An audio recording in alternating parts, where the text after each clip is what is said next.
Hello students, अमन sir. आज के video में हम बात करने वाले हैं एप्लीकेशन डेरिवेटिव के बारे में। ये चैप्टर 6 है क्लास 12 का। अगर आपने प्रीवियस वीडियोस नहीं देखी जैसे डिफरेंशिएशन सबकी, तो जाके पहले उनको जरूर देख लें, नहीं तो आज का जो वीडियो है वो आपको समझ में नहीं आएगा। तो एप्लीकेशन 1 बाय 1 विद एग्जांपल आज हम सॉल्व करेंगे। अगर आज के वीडियो के आपको नोट्स चाहिए तो मेक श्योर जाके डिस्क्रिप्शन से फर्स्ट लिंक जाके डाउनलोड कर सकते हैं। तो लेकिन उससे पहले हम 1 बाय 1 आज के एप्लीकेशन देखेंगे। सबसे पहले हम बात करेंगे कि एप्लीकेशन ऑफ डेरिवेटिव होता क्या है और ये कहाँ कहाँ हमारा काम आता है। ठीक है, तो एप्लीकेशन डेरिवेटिव होता क्या है हमारा, सबसे पहले देख लेते हैं। Application derivative in the maths are applied in a many circumstance. तो यह कहाँ कहाँ यूज होता है वो देख सकते हो तुम सब कि सर्कमस्टेंसेस में सबसे पहले आएगा calculating the slope of the curve. Slope निकालने के लिए यहाँ पर काम आता है हमारा इसका डेरिवेटिव्स का। और उसके बाद आता है maxima, minima, functions, obtain equation of tangent निकालने के लिए, नॉर्मल निकालने के लिए इक्वेशंस के, इन्फ्लेशन निकालने के पॉइंट्स के, सब ये सारे हमारे यूज आते हैं। तो सबसे पहले हमारा हम डिस्कस करेंगे application 1, rate of change of quantity. अब rate of change of quantity पे हम डिस्कस करेंगे ये होता क्या है। तो कोई भी आपकी जो क्वांटिटी है वो किसी के अकॉर्डिंग क्या हो रही है, चेंज हो रही है। तो मतलब जैसे हमने देख लिया ये वाई है, अब ये आपके एक्स के रिस्पेक्ट में क्या हो रही है, चेंज हो रही है। तो हम लिख रहे हैं इसको y with respect to x.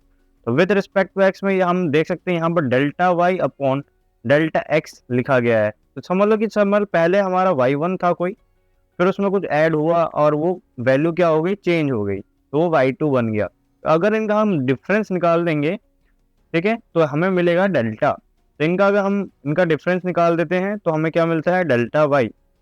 तो किसी का भी अगर हम क्वांटिटी का अगर क्या निकालना हो, डेल्टा या डिफरेंशिएशन भी बोलते हैं इसको, हम अगर बोल सके तो D Y upon D x भी बोल सकते हैं इसको। लेकिन अगर हमें किसी का डिफरेंस निकालना है तो क्या करेंगे, हम y2 माइनस y1 कर देंगे, फिर हमें क्या मिल जाएगा, डेल्टा वाई। और डेल्टा वाई यहाँ से आप देख सकते हो ये होता क्या है हमारा। तो ये था हमारा y, वैसे ही x होगा, x जो क्वांटिटी होगी वो भी ऐसी होगा, x2 माइनस x1। तो जो आपकी जो फाइनल क्वांटिटी है उससे माइनस कर देंगे। तो इसको हम बेसिकली क्या है, ये हमारा एवरेज होता है कोई, आपने पढ़ा होगा फिजिक्स में इंस्टेंटेनियस ये सब निकालने के लिए विथ रिस्पेक्ट टू टाइम। तो वैसे ही यहाँ पर विथ रिस्पेक्ट टू क्वांटिटी होता है, किसी भी क्वांटिटी को क्या रिस्पेक्ट में हम निकाल सकते हैं उसका चेंज किस तरह हो रहा है। तो इसका जो फॉर्मूला है उसी हिसाब से देखा गया है, देख सकते थे average rate of change in function होता है। ये किसी भी फंक्शन होता है हमारा, जो भी फंक्शन था वाई हमारा एक फंक्शन था, फंक्शन ऑफ एक्स। तो वाई को हम फंक्शन ऑफ एक्स से डिनोट करते हैं। तो किसी का भी rate of change of function निकाल रहे हैं तो मतलब उसका एवरेज निकाल रहे हैं हम बेसिकली। तो ये instantaneous rate of change of the given function होता है, जो अभी आपने देखा delta y upon delta x. तो कहीं भी इंस्टेंटेनियस रेट हम निकाल सकते हैं किसी भी क्वांटिटी का। तो आपको याद रखना पड़ेगा कि अगर y with respect to x दे रखा है तो delta y upon delta x होगा। अगर x with respect to y दे रखा है तो आपको delta x upon delta y लेना पड़ेगा। तो आई होप आप ये सबका ध्यान रखोगे। और मैंने आपको बता दिया था d Y upon D x से भी डिनोट करते हैं, और एक था कि फंक्शन ऑफ एक्स और यहाँ पर डैश से डिनोट करते हैं कि इसका मतलब क्या है, इसका डेरिवेटिव ये डेरिवेशन हो चुका है। तो डेरिवेशन हो चुका है मतलब डी वाई डी एक्स का जो डेरिवेशन है कहाँ पर हुआ है, x इक्वल टू x1 होगा तब। ठीक, जब हमारा डेरिवेशन होगा वहाँ पर क्या है, x इक्वल टू x1 हमारी वैल्यू है। तो उस वैल्यू पर क्या होगी, डेरिवेटिव की वैल्यू। तो वो अगर निकालने के लिए पूछ लिया तो सबसे पहले हम उसका डेरिवेशन निकालेंगे, कोई फंक्शन आपको दे रखा होगा, फिर उसके बाद हम x की जगह पर x1 मतलब जो भी आपको दिया होगा वो पुट कर देंगे। तो वैसे पुट करने के बाद आपको उसकी वैल्यू मिल जाएगी। तो वैसे ही हमारा क्या होता था कि पहले हम टी से ये सब कुछ नोट करते थे, तो हमेशा क्या होता था, डी वाई और डी एक्स नहीं आता था, मतलब वाई। तो कहीं कहीं क्या होता है हमारा, वो टी के फॉर्म में भी आ सकता है। तो हमें दोनों को अलग अलग कर कर फिर उसको एक साथ लिखना पड़ेगा।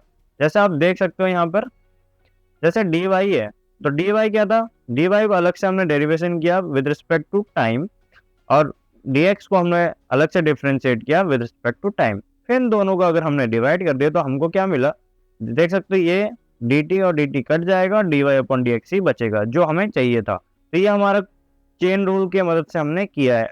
ये डिफ्रेंशिएशन यहाँ पर इन सब में काम आ रहा है, तो आप मेक श्योर जाकर डिफ्रेंशिएशन का वीडियो भी जरूर देख लें। इसी में ही हम आते हैं एक क्वेश्चन के ऊपर। तो इसका सॉल्यूशन करेंगे हम सबसे पहले। और गिवन क्या क्या है सबसे पहले वो देख लेंगे, और दो वेरिएबल है हमारे, वो उनको भी निकालना पड़ेगा। इसमें वाई और एक्स नहीं होगा, इसमें और कुछ होगा, जैसे वॉल्यूम हो गया, रेडियस हो गया, ये सब हमारे डिफरेंट चीजें होंगी। तो आपको सबसे पहले ध्यान रखना है कि सबसे पहले देखना है कि वो क्वेश्चन पूछ क्या रहा है और दिया क्या हुआ है आपको, और फिर उसके बाद हम देखेंगे कि उसमें कौन कौन से फॉर्मूले हम लगा सकते हैं। तो सबसे पहले क्वेश्चन को अच्छे से पढ़ लेते हैं। तो volume of cube is increasing at the rate of 9 cubic inches per second. ठीक है, वॉल्यूम का आपको दे रखा है मतलब d we upon D t, हमें गिवन है कितना 9 इंचेस। इंचेस को हम ऐसे लिख देते हैं और उसका क्यूब लगा देते हैं, क्योंकि वॉल्यूम हमेशा क्यूब में होगा आपका। तो ये पर सेकंड के अकॉर्डिंग है आपका, तो पर सेकंड है ये आपका, तो 9 इंचेस क्यूब पर सेकंड है। तो हमने एग्जैक्ट वही लिख दिया जो भी क्वेश्चन में गिवन था। तो what is the rate at which surface area is increasing when the length of the edges of the cube is 10 inches. तो एरिया का हमें क्या निकालना है, तो हमें सबसे पहले क्या निकालना है, D A upon D T की वैल्यू निकालनी है। तो मतलब ऐसा कोई फॉर्मूला हमें सोचना है जो वॉल्यूम ऑफ एरिया को रिलेट करे। तो आपको पता होगा जैसे वॉल्यूम था हमारा, कोई भी 10th क्लास हम पढ़ते हुए आ रहे हैं कि वॉल्यूम इक्वल टू क्या होता है, एरिया मल्टीप्लाई हाइट। तो यहाँ पर हाइट क्या होगा, क्यूब है, तो क्यूब में सारी साइड क्या होती है, इक्वल होती है। तो इसलिए हम एजेस को ए मान लेते हैं, ए से हमने डिनोट कर लिया एच को, तो मतलब ये हाइट ही है बेसिकली। तो एरिया मल्टीप्लाई हाइट हो गया हमारा। तो हमें तो एरिया का क्या निकालना है, डी अपॉन डी टी निकालना है। तो डी अपॉन डी टी के लिए हम बोथ साइड क्या कर देंगे, तो सबसे पहले बोथ साइड क्या कर देंगे, हम डिफ्रेंशिएशन कर देंगे। 1 बाय 1 करने बाद d we upon D t, left side का हमारा डेरिवेशन हो गया। अब आते हैं हम इसके ऊपर, तो सबसे पहले ए का करेंगे, तो डी अपॉन डी टी, और जो भी कांस्टेंट है ए हमारे यहाँ पर कांस्टेंट है, तो उसको वैसे के वैसे रहने दिया। तो यहाँ पर हम प्रोडक्ट रूल करेंगे। तो प्रोडक्ट रूल क्या है हमारा, देख सकते हो आप। प्रोडक्ट रूल में सबसे पहले ये ए का आप करेंगे, ए का क्या है, कांस्टेंट है, तो 0 हो जाएगा, तो 0 मल्टीप्लाई ए। तो ए होने के बाद क्या हुआ, ये 0 हो गया, और D we upon D T है, तो D we upon D T, D upon D T multiply A.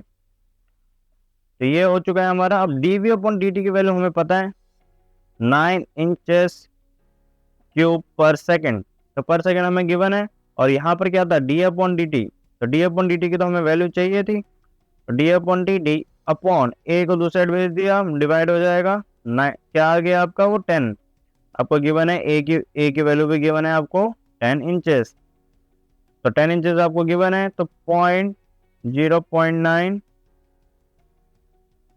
तो 0.9 नीचे इंच था, तो 1 इंच से एक कट गया, तो आपको कितना बचा, इंच स्क्वायर पर सेकंड, क्योंकि एरिया था तो एरिया हमेशा स्क्वायर में आता है।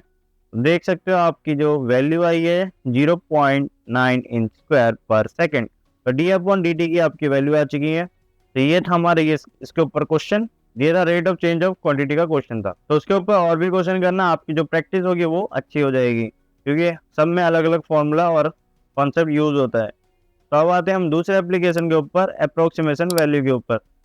अप्रोक्सीमेशन वैल्यू होता क्या है, देख सकते हैं। अप्रोक्स मतलब अप्रोक्सीमेटली उसका आंसर कितना होने वाला है। जैसे 25 है, तो ये आपको पता है इसका 5 होगा, बट अगर इसमें 5 आ गया और कुछ आ गया, ऐसी छोटी सी वैल्यू हो गई जो ज़्यादा हो गया थोड़ा सा, तो हम उसको डेल्टा से डिनोट करेंगे। जो भी ज़्यादा है चीज़ हमारी, डेल्टा एक्स मान लेंगे इसको। और ये हमारा न्यूटन ने सजेस्ट किया था, यार जो मेथड था अप्रोक्सीमेशन वैल्यू, हमें मदद मिले ताकि। तो ये एक फॉर्मूला है कि L function of X equal to F of A plus F dash A X minus A. तो ये फॉर्मूला कैसे आया मैं अभी डिस्कस करने वाला हूँ, आप इसको याद कर लो इससे अच्छा, तो आप इसको अच्छे से याद कर लो, ठीक है। तो हम इस क्वेश्चन में मैं सबसे पहले आपको फॉर्मूला बताऊंगा कि फॉर्मूला कैसे याद करना है, उसके बाद जाकर मैं आपको आगे बताने वाला हूँ। तो समझ लो कि कोई भी आपका फंक्शन ऑफ एक्स था जिसकी आंसर वाई था हमारा, ठीक है। ये सिंपल है, कोई भी दिक्कत नहीं है इसमें। अगर हम इसमें कुछ भी डेल्टा एक्स प्लस कर देते हैं, अगर प्लस कर देते हैं तो क्या हो जाएगा, उसमें थोड़ा सा वैल्यू क्या हो जाएगी, इंक्रीज हो जाएगी। अगर थोड़ी सी वैल्यू इंक्रीज हो गई, इंक्रीज होने के बाद क्या होगा, इनको अगर हम माइनस कर देते हैं, क्योंकि हमें अभी चाहिए क्या, सबसे पहले हमें देखना पड़ेगा चाहिए क्या था हमें इसकी वैल्यू चाहिए। इसकी अगर वैल्यू चाहिए तो हम कैसे निकालेंगे इसको, तो इन दोनों को अगर माइनस कर देते हैं हम, अगर हम दोनों को माइनस कर देते हैं, ये कुछ आंसर हमारा इस तरह दिखाई देगा। इस तरह का दिखाने के बाद हमारा जो इसकी वैल्यू होगी वो क्या आने वाली है, delta Y plus function of X. Function of X आ गया है, तो डेल्टा वाई क्या है यहाँ पर, सबसे पहले तो वो निकालते हैं हम। तो delta y upon delta x हमने पढ़ा था, और ये मैंने बताया था अभी आपको d Y upon D x के इक्वल होता है। तो अगर डेल्टा वाई अगर इनके इक्वल होता है तो यहाँ से हम डेल्टा वाई की वैल्यू इजीली निकाल सकते हैं। तो डेल्टा वाई की वैल्यू हमारी d Y upon D x multiply delta x के इक्वल आ गई है। तो ये आ चुकी है, हमारी आंसर आ चुका है। तो हम डायरेक्टली क्या कर देंगे, पुट कर देंगे इसमें। तो D Y upon D x multiply delta x plus function of x हो गया है हमारा। तो ये हमारा इजीली आंसर आ चुका है। तो इसी का यूज़ करके हम ये वाला क्वेश्चन इजीली कर सकते हैं। तो इजीली हम इससे आंसर अब निकाल सकते हैं। सबसे पहले आंसर देख लेते हैं हम। सबसे पहले इसका आंसर देखते हैं हम। तो हमें इसमें x क्या दे रखा है, सबसे पहले देखते हैं। तो 3 दे रखा है, और डेल्टा x क्या दे रखा है, 0.02। तो ये आपको दे रखा है। आई होप सबने इसको रिकॉग्नाइज कर लिया होगा। तो इक्वेशन क्या दे रखा है आपको, तो function of x 3x square plus 5x plus 3 दे रखा है। तो इसका एफ डैश भी निकाल लेते हैं हम, ताकि ईजी हो हमें पुट करने में। तो ये 6x प्लस 5 आ गया है। तो मैं इजीली आप डायरेक्टली आप पुट कर देता हूँ सबकी वैल्यू। तो वैल्यू पुट करने के बाद आपको कुछ इस तरह आंसर दिखेगा।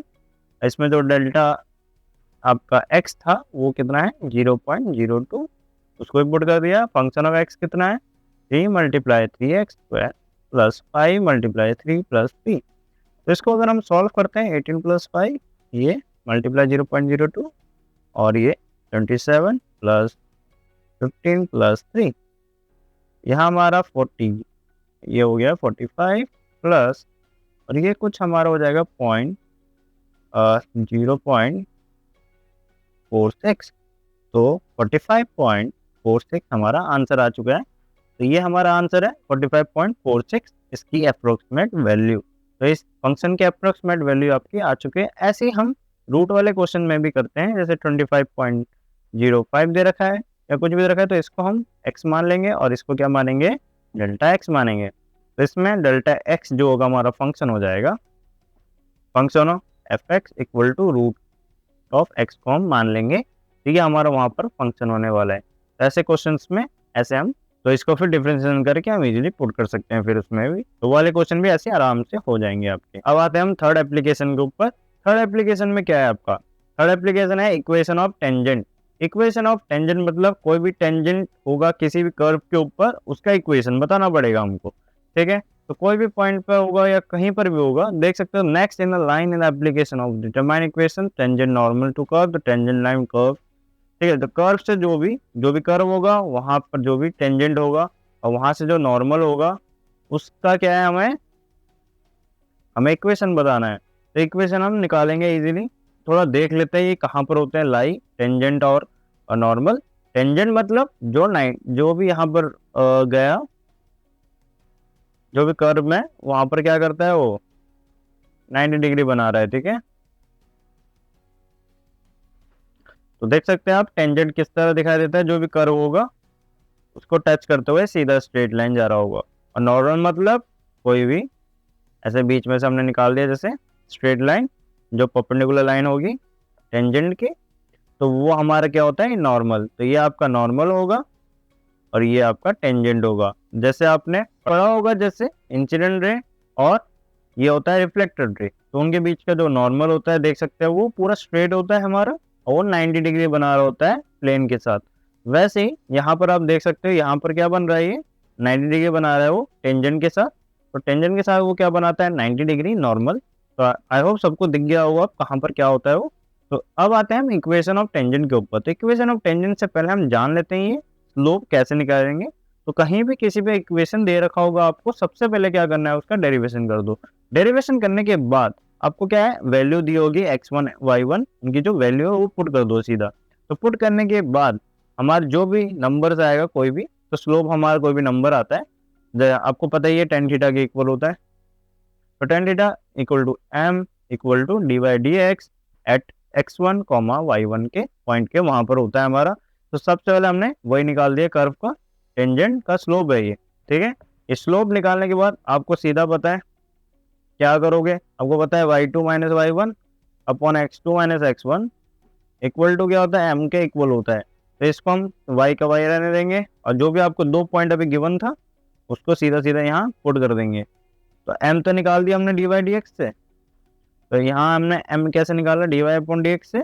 x1 y1 की वैल्यू हमें पता थी, तो ऐसे करके हम टेंजेंट की वैल्यू निकाल सकते हैं इजीली। टेंजेंट की हमारी इजीली निकल जाएगी।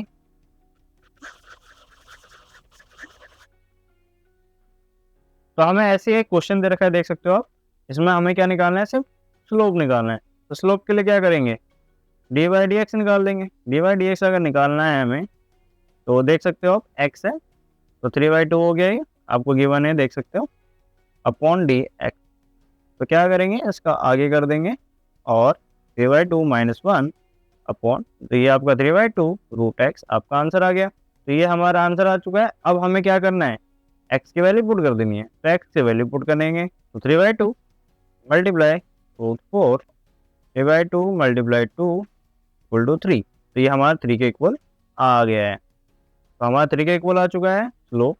तो स्लोप आ चुकी है हमारी, तो इक्वेशन कैसे निकलेगा फिर, अगर हमें स्लोप मिल चुका है 3, तो ये नोट डाउन कर लेता हूँ मैं यहाँ पर। और x हमें गिवन है 4, तो y कितना होगा, y के लिए हमें क्या करना पड़ेगा, तो यहाँ पर पुट कर देंगे। तो 4 की क्यूब हो गया हमारा, तो 4 रूट 4 है हमारा ये, और 4 आपको पता ही है 2 के इक्वल होता है, 8 आ गया आपका। तो y इक्वल टू कितना आ गया है, 8 आ गया है। तो y की वैल्यू आपकी 8 है और x की वैल्यू आपकी 4 है। तो आपको दोनों की वैल्यू मिल चुकी है। मिलने के बाद क्या करेंगे, y minus y1 x minus x1 equal to 3, मतलब m के इक्वल। तो ये आपकी इक्वेशन है। थोड़ा और सिंप्लीफाई कर लेंगे हम अच्छे से, और सिंप्लीफाई करने के बाद ये कुछ इस तरह दिखाई देगा आपका। तो 3x माइनस वाई, ये माइनस 8 प्लस 12, ये 4, इस तरह हमारा कुछ दिखाई देगा ये टेंजेंट का। इसमें सिर्फ स्लोप निकालना था, बट मैंने इसमें टेंजेंट भी आपको निकाल के दिखा दिया। आपको इक्वेशन भी आना चाहिए निकालने के लिए। तो बस इक्वेशन ऑफ नॉर्मल में क्या होगा, नॉर्मल है दोनों क्या है, दोनों लाइन क्या है हमारी, परपेंडिकुलर है। तो अगर इसकी अगर हमको निकालना आ गया है कि m equal to d y d x के इक्वल है अगर आपका टेंजेंट का, तो क्या होता है, तो m और दो कोई अगर लाइन होते हैं, अगर वो हमारे क्या होते हैं, परपेंडिकुलर होते हैं, तो वहाँ पर इक्वेशन का मतलब जो उनका रिलेशन होता है दोनों के स्लोप का, m1 equal to minus 1 upon m2 के इक्वल होता है।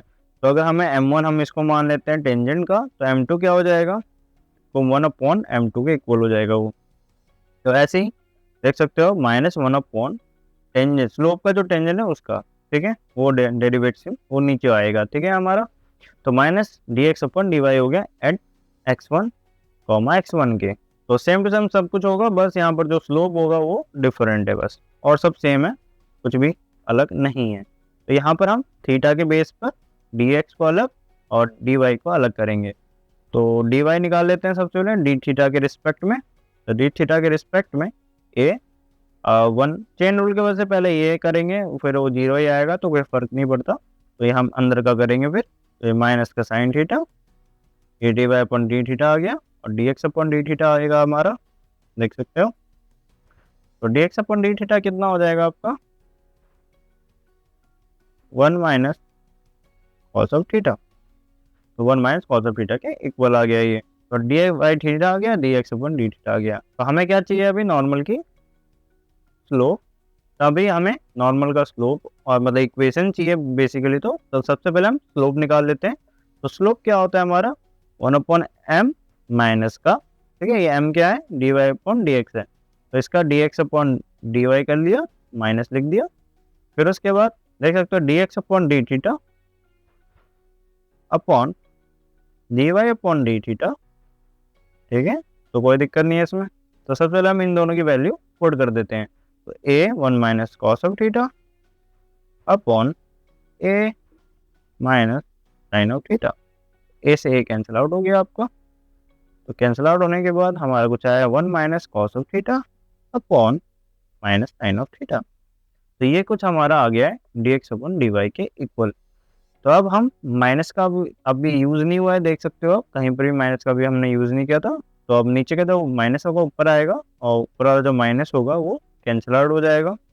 तो कैंसिल आउट होने के बाद ये कुछ दिखाई देगा 1 minus cos of theta upon sine of theta. तो ये आ चुका है हमारा आंसर। नॉर्मल का जो स्लोप है वो आपको मिल चुका है। अब हम इसमें थीटा की वैल्यू पुट कर देंगे। थीटा की वैल्यू है माइनस का पाई/2, तो माइनस का पाई/2 है। आपको पता है कॉस थीटा में माइनस नहीं आता बाहर, लेकिन 90 में क्या होता है आपका, तो 90 में कॉस ऑफ थीटा आपका 0 होता है, तो 1 अपॉन साइन ऑफ थीटा में माइनस बाहर आ गया, माइनस का 1 आ गया आपका फिर आंसर। तो साइन थीटा होता है -1 माइनस के पाई/2 पे। तो ये आपको मिल चुका है स्लोप -1। तो एक्स और वाई हम निकाल लेंगे। तो एक्स कितना गिवन है हमको, ए, इसमें माइनस का पाई/2 पुट कर दो, फिर माइनस का साइन थीटा, पाई/2 है तो माइनस माइनस प्लस, आपको मिला 1। ठीक है, तो ये आपकी वैल्यू आई एक्स की। अब आएगा हम वाई की वैल्यू निकालेंगे। वाई में क्या होगा, 1 प्लस कॉस थीटा में माइनस का पाई/2 पुट कर दिया। कॉस के पाई/2 में क्या होता है हमारा, ये होता है हमारा 0, तो 0 लिख दिया हमने। तो y इक्वल टू ए आ चुका है। तो सीधा सीधा पुट करेंगे और निकालेंगे आंसर। तो y माइनस ए और x माइनस ए ब्रैकेट में 1 माइनस का पाई/2 प्लस 1। तो इसको फर्दर सॉल्व कर सकते हो आप, और आपका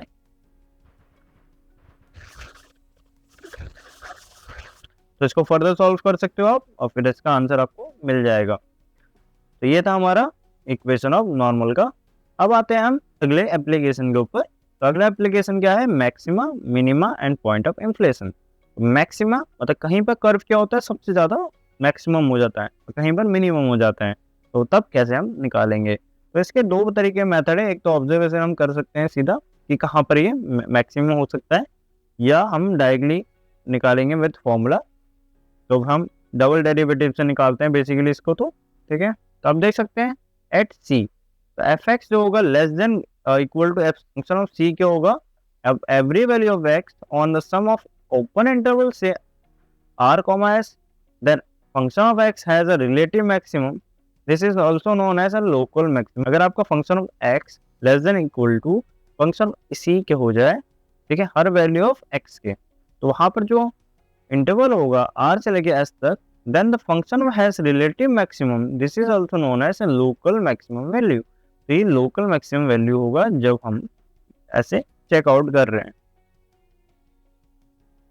तो इसको हम थोड़ा ग्राफिकली देख लेते हैं। तो जैसे आप देख सकते हैं ये थोड़ा मैक्सिमम लग रहा है, ये भी दो मैक्सिमम, ठीक है। ये जो मैक्सिमम आपके पॉइंट्स हैं ये आपके लोकल मैक्सिमम है, और जो नीचे देख सकते हो आप ये है आपके लोकल मिनिमा।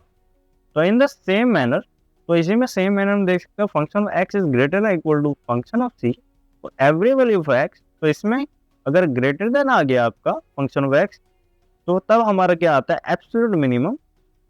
तब हम ग्लोबल मिनिमम बोलेंगे या एब्सोल्यूट मिनिमम बोल सकते हैं हम उसको। अगर वो greater than equal to for every value of some open interval में आ जाए, तब क्या होगा, वो लोकल मिनिमम होगा। अगर वो सारे डोमेन में आ जाए तब क्या होगा, एब्सोल्यूट मिनिमम होगा।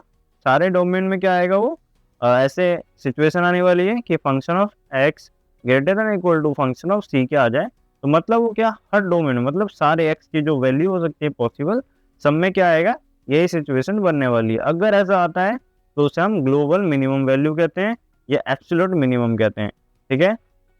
या अब आते हैं हम इन्फ्लेशन पॉइंट के ऊपर। तो इन्फ्लेशन पॉइंट कहाँ पर देख सकते हो आप, दोनों का जहाँ पर अभी मैक्सिमम हुआ, फिर एक पॉइंट के बाद क्या होने लग गया, वो मिनिमम होने लग गया। तो वहां पर जो पॉइंट आया आपका, जहां से वो चेंज हुआ उसका नेचर, तो उसको हम बोलेंगे पॉइंट ऑफ इन्फ्लेशन। ये जो है हमारा कॉनकेव है और ये हमारा कॉन्वेक्स है। तो ऐसे हमारा कॉन्वेक्स होगा, ऐसे हमारा कॉनकेव होगा। इसको हम अपवर्ड कॉनकेव भी बोल सकते हैं, इसको डाउनवर्ड कॉनकेव भी बोल सकते हैं। इसको हम डाउनवर्ड कॉनकेव भी बोल सकते हैं, ठीक है, और कॉन्वेक्स भी बोल सकते हैं, ठीक है। इसको दो चीज बोल सकते हैं, और इसको अपवर्ड कॉनकेव बोलेंगे। तो आपका एनसीईआरटी का मेथड है, अब हम वो डिस्कस करेंगे सबसे पहले। तो सबसे पहले हम करेंगे एनसीईआरटी का मेथड, जिसमें फर्स्ट डेरिवेटिव कर दिया हमने। फर्स्ट डेरिवेटिव करने के बाद हम करेंगे 8x माइनस 4, ठीक है। तो हम बेसिकली करने क्या वाले हैं, हम डबल डेरिवेटिव में चेक करेंगे, अगर वो लेस देन जीरो आ गया तो वो हो गया हमारा मैक्सिमा की सिचुएशन। अगर वो double derivative greater than zero आ गया तो हो गया मिनिमा की सिचुएशन।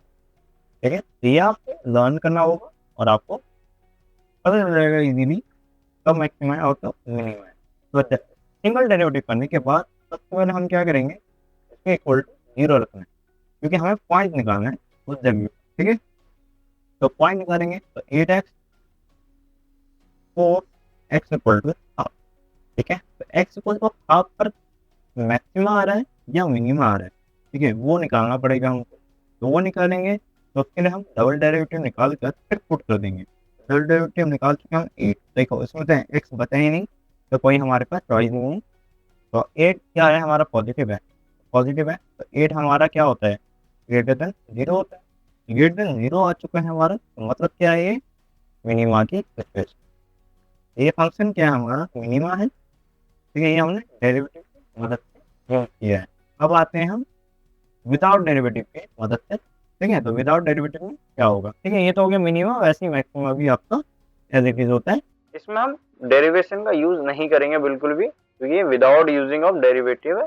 सबसे पहले देख सकते हो यहाँ पर इनको हमें रीग्रुपिंग करना पड़ेगा। तो इसको मैं अगर मैं ध्यान से देखूं तो अगर मैं इसको 1+3 में तोड़ दूं, ठीक है, 1+3 में क्या कर दिया मैंने, तोड़ दिया। फिर उसके बाद आप देख सकते हो ये a square plus b square का फॉर्मूला दिख रहा होगा आपको a माइनस बी का। तो 2 × 2x प्लस ये हो गया 1 का स्क्वायर प्लस 3। तो यहाँ पर 2x माइनस 1 का क्या आ गया होल स्क्वायर आ गया प्लस 3। तो मतलब क्या है 2x माइनस 1 जो है हमेशा क्या होगा, ये बड़ा होने वाला है 0 से या इक्वल होगा क्योंकि इसके ऊपर स्क्वायर है। जिसके ऊपर स्क्वायर हो तो हमेशा ग्रेटर देन इक्वल टू 0 होगा, तो आपको पता ही होगा। फिर उसके बाद अगर हम इसकी वैल्यू निकाल रहे हैं यहीं पर ही, तो यहाँ पर अगर हम वैल्यू आएगी तो इसकी हाफ आने वाली है, तो यहाँ पर इसकी वैल्यू हाफ आ जाएगी। तो अगर मैं बोथ साइड हम क्या कर देंगे, यहाँ पर ऐड कर देंगे 3 से क्योंकि लास्ट में 3 भी चाहिए। तो अगर हम बोथ साइड अगर हम 3 से ऐड अप कर देते हैं तो हमें पता चलता है कि ये 2x minus 1 whole square plus 3 हमेशा ग्रेटर देन इक्वल टू क्या आएगी 3 के इक्वल आने वाली। तो यहाँ अगर हम ध्यान से देखें, अगर हमने जो हाफ निकाला था वो अगर हम इसमें पुट कर दें, हम अगर इसमें पुट कर देते हैं तो 3 आएगा आपका। ठीक है, मतलब ये इतना जो वैल्यू होगा वो 0 हो गया और ये बचा आपका ये 3। ठीक है, मतलब यहाँ पर डाला, ये वाले में डाला और ये 0 हो जाएगा, तो 0 हो जाएगा और बचा आपका 3। वही आपको दिख रहा होगा। तो अभी मैंने आपको बताया था, तो कोई भी आपका हाफ हो गया उससे क्या हो गया, ये वैल्यू बड़ी हो गई। तो function of x is greater than equal to function of half. ठीक है, तो मैंने अभी आपको फॉर्मूला लिखवाया था कि function of x greater than equal to अगर c के आ जाए तो वो आपका मिनिमम होगा। तो मिनिमम होने वाला है वो, तो ये मिनिमा निकालने का फॉर्मूला ये हमारा, देख सकते हो आप ध्यान से। ऐसे क्वेश्चंस एनसीईआरटी में तो नहीं, कम ही आते हैं, बट आप कॉम्पिटिटिव में जाते हो तो ये आपको आने चाहिए अच्छे से। ठीक है, लोकल मिनिमा ये सब एनसीईआरटी में नहीं है इसमें। तो अब गाइस हम निकालते हैं इन्फ्लेशन पॉइंट। तो इन्फ्लेशन पॉइंट आपके एनसीईआरटी में तो नहीं है मगर आपको तभी भी सीखना चाहिए, इससे आपको नेचर्स पता चलते हैं ग्राफ के कहाँ पर क्या होता है। तो इसमें सॉल्यूशन सबसे पहले करेंगे हम। तो सॉल्यूशन में इसमें जो भी खेल होगा वो सब हमारा डबल डेरिवेटिव में होने वाला है। तो सबसे पहले हम इसका सिंगल डेरिवेटिव निकालेंगे। तो सिंगल डेरिवेटिव कुछ हमारा 4x³ माइनस 48x आने वाला है। अब इसके बाद हम निकालेंगे डबल डेरिवेटिव। डबल डेरिवेटिव में हम मैक्सिमा मिनिमा जैसे हम चेक करते थे तो वही, तो इसलिए हम डबल डेरिवेटिव चेक कर रहे हैं। डबल डेरिवेटिव निकालने के बाद हम क्या करते हैं, देख सकते हो डबल डेरिवेटिव निकाल लिया हमने। तो यहाँ से हम अब निकालेंगे पॉइंट। तो डबल डेरिवेटिव में हम पॉइंट्स निकालेंगे। तो पॉइंट निकालने के लिए हम डबल डैश इक्वल टू 0 ले लेंगे। तो डबल डेरिवेटिव को हम 0 के इक्वल मानेंगे। और डबल डेरिवेटिव को इक्वल टू 0 मानने के बाद आपका कुछ, तो आंसर क्या आएगा आपका इक्वल टू 0 आ गया। अब हम 12 को क्या करेंगे, बोथ साइड से कॉमन निकालेंगे, या हटा सकते हैं, या तो मैं करता हूँ इसको 48 को दूसरी साइड ले गया फिर आपका आंसर 4 आ गया। एक्स की वैल्यू कितनी आ गई, प्लस माइनस का 2 रूट होने के बाद। रूट में आपकी 2 वैल्यूज आती है प्लस माइनस में। तो अब हम प्लस एक बार +2 के लेफ्ट में और राइट में चेक करेंगे और -2 के लेफ्ट में और राइट में चेक करेंगे। फिर उसके बाद अगर इनकी जो नेचर है वो चेंज होता है, पॉजिटिव नेगेटिव या नेगेटिव पॉजिटिव, तब जाके हम मानेंगे कि इन्फ्लेशन पॉइंट है, या एक्स को हम कंसिडर करेंगे।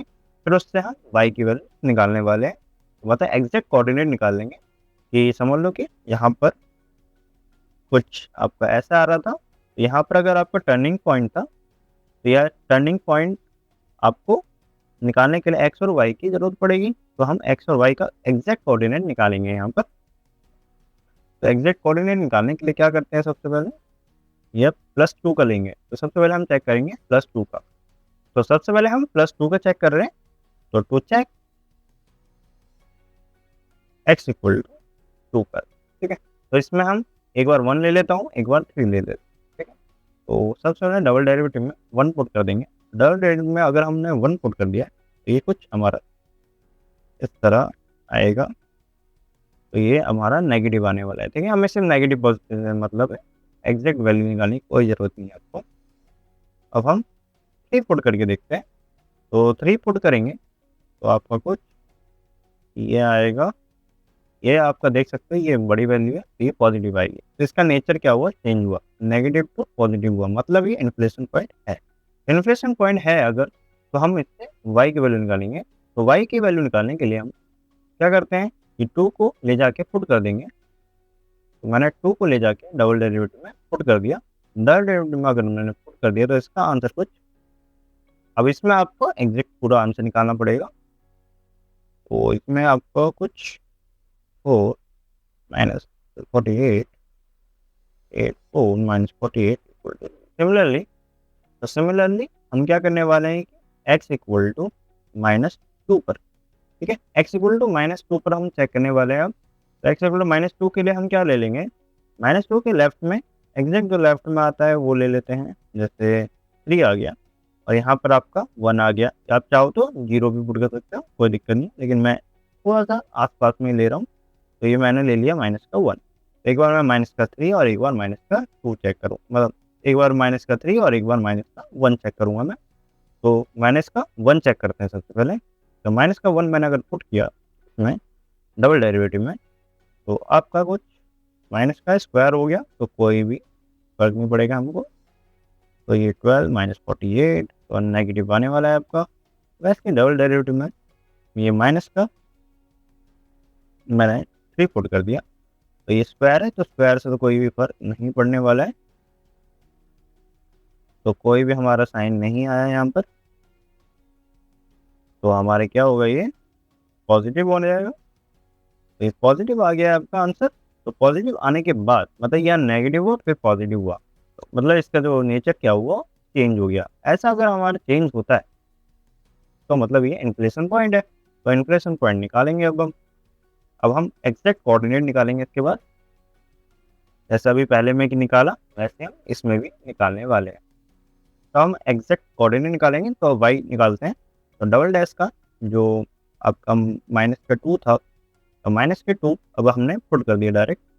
-2 अगर हमने पुट कर दिया तो इसमें भी वही सेम आने वाला आई थिंक। तो ये 2 जब 4 हो गया, 4 माइनस 48, तो ये आ गया 0। तो ये आपका आंसर कितना आया, 0 आ गया। तो मतलब आपको जो कोऑर्डिनेट है कुछ इस तरह है कि प्लस का 2 रखा, 0 आया, एंड माइनस का 2 रखा और 0 आया।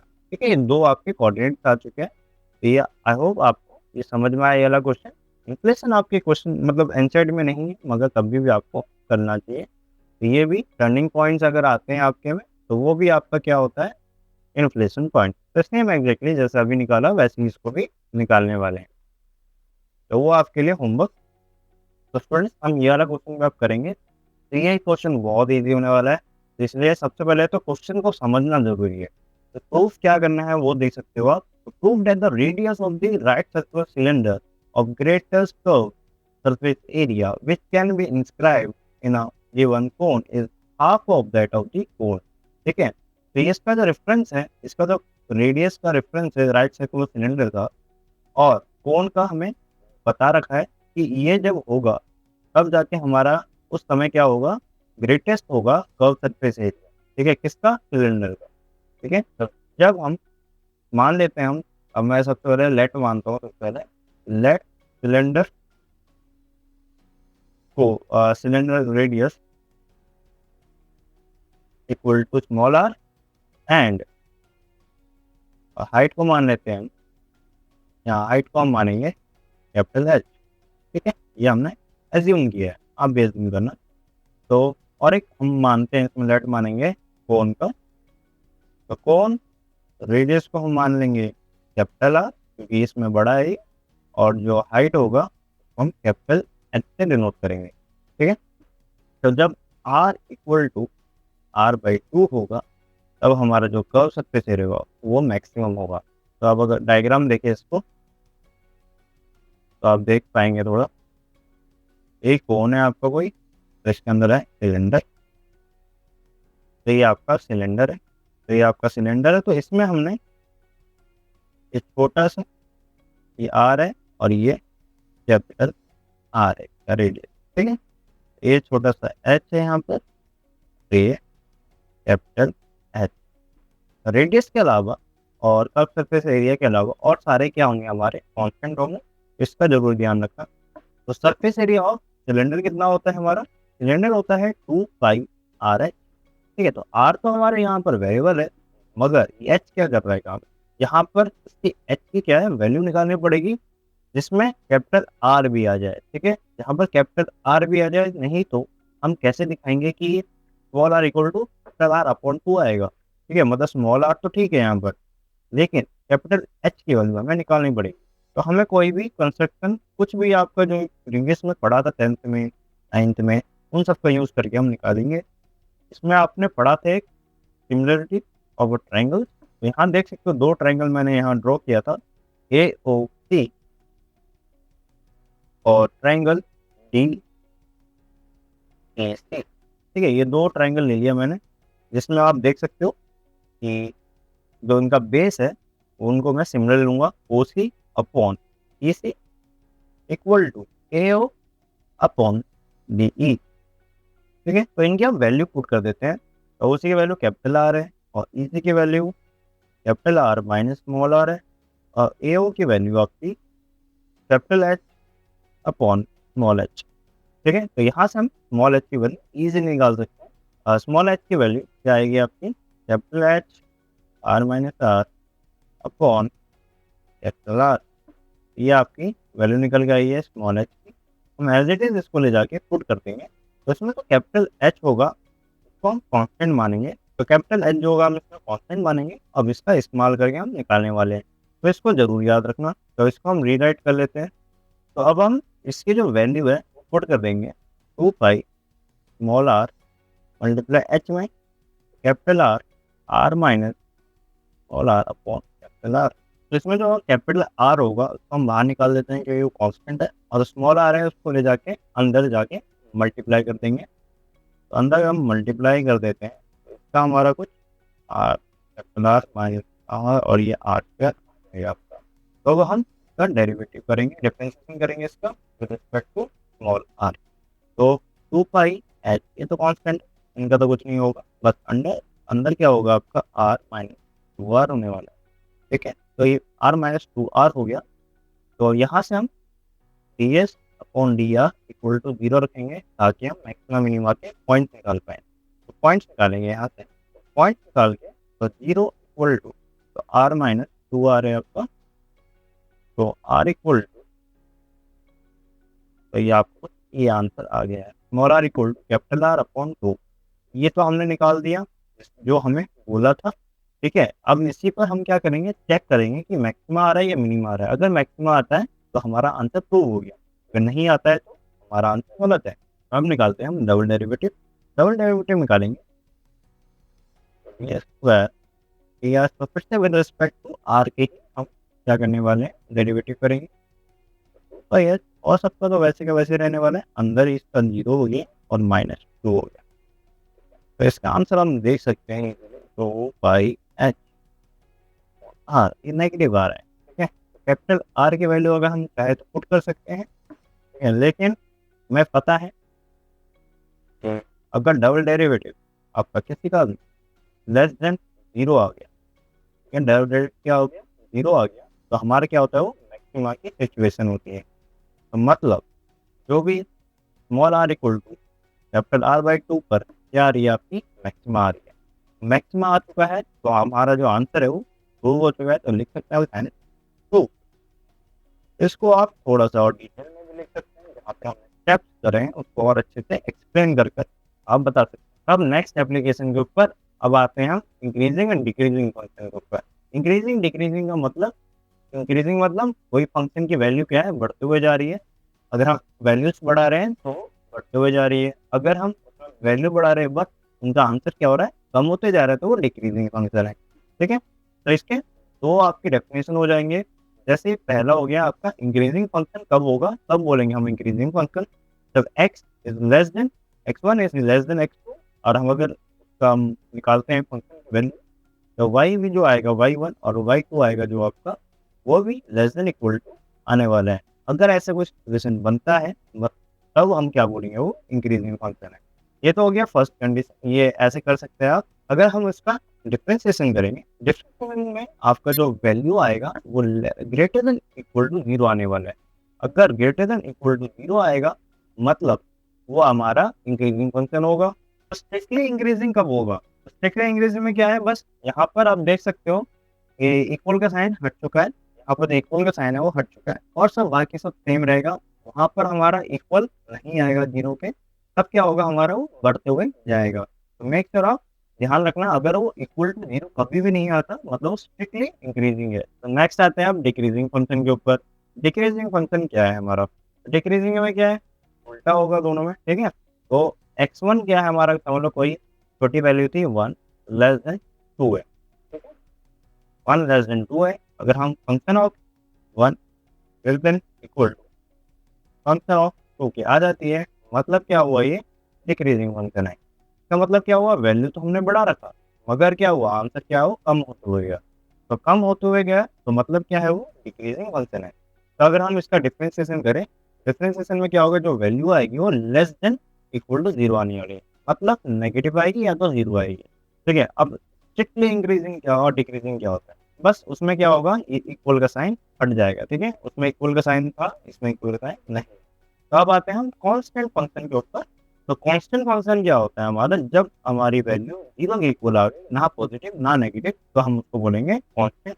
अब इस पे हम क्वेश्चन करते हैं, तो आपको ज़्यादा अच्छा आइडिया हो जाएगा। अगर लॉग का आपको क्वेश्चन मतलब ग्राफ आपको पता है तो आप इजीली निकाल पाओगे। तो आपको ग्राफ पता होगा, एक तो होता है ऐसा होता है आपका एक ग्राफ, और एक होता है ऐसा ग्राफ। जब हमारा लेस देन 1 के इक्वल होगा, जो भी बेस होता है वो लेस देन 1 के इक्वल होगा, तब वो डिक्रीजिंग होता है। और जब ग्रेटर देन 1 होगा तब क्या होगा, वो इंक्रीजिंग होगा। ठीक है, तो ये आपका बेसिक ग्राफ है। आपको इसमें सबसे पहले हम क्या करेंगे, ब्रेक डाउन कर लेंगे सेम बेस। ठीक है, इसका एक प्रॉपर्टी होता है हमारा लॉग का, लॉग की प्रॉपर्टी क्या, हम सेम बेस पर दोनों को तोड़ सकते हैं। तो यहाँ पर मैं 10 ले लेता हूँ, सबसे अच्छा रहेगा 10 ले लेता हूँ। तो इसमें कहीं आप देख सकते हो कि इसमें जो ई है, ई जो है ग्रेटर देन 0, ठीक है, और ग्रेटर देन 1 है, क्योंकि इसकी वैल्यू को 2.71 ऐसे करके होती है आपकी वैल्यू ई की। ठीक है, तो ये आपका ग्रेटर देन 1 है। तो जहाँ पर ग्रेटर देन 1 होगा बेस, ठीक है, तो आपको ये दिमाग में रख लेना कि अगर ये 0 और 1 होता है तब, और जब हमारा ये 1 प्लैनेट के बीच, ठीक है, तो यहाँ पर आपका इंक्रीजिंग होता है जो ग्राफ होता है, और यहाँ क्या होता है, डिक्रीजिंग। तो ये आपको पता होना चाहिए। ठीक है, तो इसका ग्राफ कुछ इस तरह होगा डिक्रीजिंग, और इसका ग्राफ कुछ इस तरह होगा इंक्रीजिंग। ठीक है, ये लॉग का ग्राफ है, आपको याद करना है। तो इसको हम सॉल्व कैसे करेंगे आप, ठीक है, सॉल्व करेंगे कैसे दिखाएंगे, तो function of x log base E x. ठीक है, हमें पता है लॉग का एक रूल पता है हमें, तो हम बेस को क्या करते हैं, स्प्लिट कर देते हैं। ठीक है, बेस और जो उनकी जो वैल्यू होती है उसको स्प्लिट करके हम सेम बेस के अकॉर्डिंग लिख सकते हैं। मैंने यहाँ पर 10 ले लिया बेस, लॉग ई 10। ठीक है, तो ये मैंने ले लिया। तो इसमें देख सकते हो कि नीचे की जो वैल्यू होगी वो तो कांस्टेंट हो गया, ठीक है। तो मतलब जो भी आंसर होगा ऊपर वाले पे डिपेंड करेगा, एक्स वाले पे डिपेंड करेगा। मतलब बेस तो आपका 10 ही रहने वाला है, मतलब वो इंक्रीजिंग ही रहने वाला है। तब भी हम एक बार X equal to X one रख लेंगे और एक बार X equal to X two ले लेंगे, ठीक है। ये दो हमने वो ले लिया सिचुएशन। और एक्स वन ऐसा है कि वो छोटा है एक्स टू से, तो हम वैल्यू अगर रखते हैं भी है, अगर वो 1 है और ये 2 है, फिर एक बार 1 रख देते हैं और एक बार 2 रख देते हैं, तब तब मतलब क्या हुआ कि वैल्यू क्या बढ़ेगी, ठीक है। तो x1 एक बार ले लिया मैंने और नीचे 10 ले लिया, तो log e10। और अगला हमने लिया log x2 बेस 10 और log e बेस 10। तो अब क्या आ रही है हमारी वैल्यू, बड़ी ही आएगी। अगर वैल्यू हमारी फिर से बड़ी आ रही है मतलब क्या हुआ, ये क्या हमारा इंक्रीजिंग है। तो है तो हम लिख सकते हैं तो f(x1) is less than f(2)। मतलब क्या है, इंक्रीजिंग फंक्शन है, इंक्रीजिंग ऑन 0 ठीक है। तो ये हमारा प्रूव हो चुका है कि ये हमारा function of x1 less than function of x2 के। तो देख सकते हो ये ग्राफ है हमारे, तो आप अच्छे से बना लो इनको, ठीक है। तो इनको आप अच्छे से बना लो, ये ग्राफ है हमारे। ये कैसे आपको दिखता है ये आपको दिख रहा होगा अच्छे से। तो ये दो क्वेश्चन आपके लिए है, क्योंकि ये दोनों क्वेश्चन आप कर लेना। यह लाइक क्वेश्चन है, ये आपसे आप ट्राई करना है। एक बार ए 0 और 1 के इक्वल लेके देखना और एक बार ए को बड़ा लेके देखना है, ठीक है। वैसे ही स्प्लिट कर लेना बेस के साथ। तो ये हमारा कुछ ये प्रूविंग है। तो ये वाला क्वेश्चन भी आपके लिए होगा कि नहीं, ये क्वेश्चन है, ठीक है। इसका आंसर हमको कुछ इस तरह दिखाई देगा, लेकिन आप मेरा मैथमेटिक्स करना, आपको इजीली आ जाएगा। तो ये एप्लीकेशन है कुछ हमारे रियल लाइफ में कहाँ पर यूज़ होते हैं वो आप देख सकते हो। तो ये हमारे कहाँ-कहाँ यूज़ होते हैं। It is applied to determine the profit and loss in the market using a graph. तो ग्राफ की मदद से हम क्या करते हैं, इसमें प्रॉफिट लॉस भी निकालते हैं। तो कुछ डिटरमाइन करने के लिए भी यूज़ होता है, फिजिक्स और मैथमेटिक्स के फॉर्मूलाज। ये सारी चीज़ों में हमारा क्या है, यूज़ होता है डेली लाइफ में, रियल लाइफ में। तो अच्छे से पढ़ लो इनको, ज़्यादा नॉलेज मिलेगा आपको। फिर उसके बाद हम बढ़ेंगे अब नेक्स्ट चैप्टर के ऊपर, 7 के ऊपर। अगर आपको आज के नोट्स के वीडियो, तो आज के वीडियोस के नोट्स और एनसीईआरटी के सॉल्यूशन चाहिए तो मेक श्योर जाकर फर्स्ट लिंक पर चेकआउट करें। आपको वहाँ पर मिल जाएगा फाइल और आप इजीली इसको कवर अप कर पाएंगे। और इसके जो एनसीईआरटी के सॉल्यूशन, तो एनसीईआरटी के क्वेश्चन होंगे वो आप तो ट्राई कर सकते हैं। और जितने से ज़्यादा क्वेश्चन आप ट्राई करेंगे उतना ही आप इम्प्रूव होते जाएंगे। तो मिलते हैं नेक्स्ट चैप्टर में। आज का वीडियो यहीं पर ही खत्म होता है।